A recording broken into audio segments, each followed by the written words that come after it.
enterprising low-budget studios, these films were first called chapter plays, then serials. Many featured action-oriented female protagonists like Pearl White. She was faced at the end of each episode with, often literally, a cliffhanger, filmed at the edge of the New Jersey Palisades.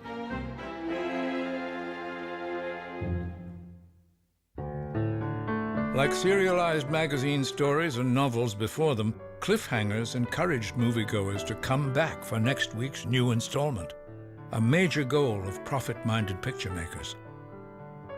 Movies, especially serials that featured female stars, had a major influence on a changing America.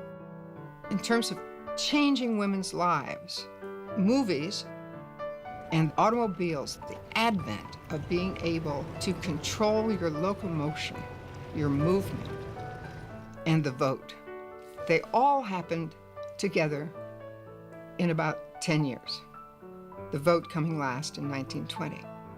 Those three events changed women's lives, revolutionized them for forever. During the period of 1910 to 1920, a majority of early movie audiences were women and children. And many of the early movie makers realized that women were often best at appealing to these audiences as writers and even directors. Hollywood was built by women, immigrants, and Jews, people who never would have been accepted in any other profession. Most people, when they think of powerful women in the silent movie days, think of actresses. But actually, the most powerful women in many silent movie years were producers, directors, writers. Pioneers such as Alice Guy Blaché had been directing as early as 1896, and by 1913, behind-the-scenes power was still available to women, such as former concert pianist and actress Lois Weber. I think Lois Weber is incredibly important in the history of the American silent screen. I think Carl Laemmle's attitude at Universal was that she was a woman he could trust as a director. She always came in on budget. She was never going to let him down, and her films actually sold. They made money for him. That was what was most important. I don't think Laemmle cared if you were a man or a woman. If you could make a film and make him some money, then he was happy. By the 1910s, she was the most prominent director at Universal and the highest paid director on the lot. Lois Weber was one hell of a storyteller. She could know what was going to work on the screen. She edited while she was filming. She appreciated the nuances before others did. She appreciated the importance of background, of the texture of the film. She would make films dealing with anti-Semitism, with opposing the death penalty. She made films about the dangers of scandal and gossip, on hypocrisy in religion and business and politics. She made films advocating birth control, and she made films opposing abortion.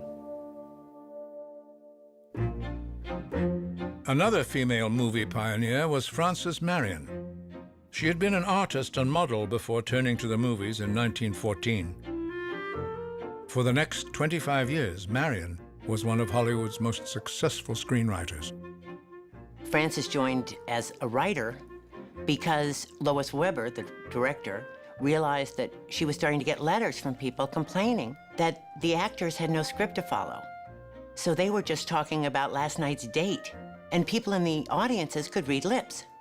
So Frances started writing words for the extras to say. One of the amazing things when you look at Frances Marion's filmography is you see she had over 250 produced films. When she met Mary Pickford in 1914, she originally went to see Mary to draw her portrait. The two of them very quickly found a close friendship, and the two of them really created a genre of films, Pickford as a little girl. Frances Marion's greatest gift to Mary Pickford was probably adapting The Poor Little Rich Girl for her, because in that film, unlike any other Pickford film before that, the essence of Mary Pickford was distilled. The partnership of Frances Marion and Mary Pickford America's cute and spunky sweetheart, was powerful. Together, they were transforming an actress into a Hollywood star.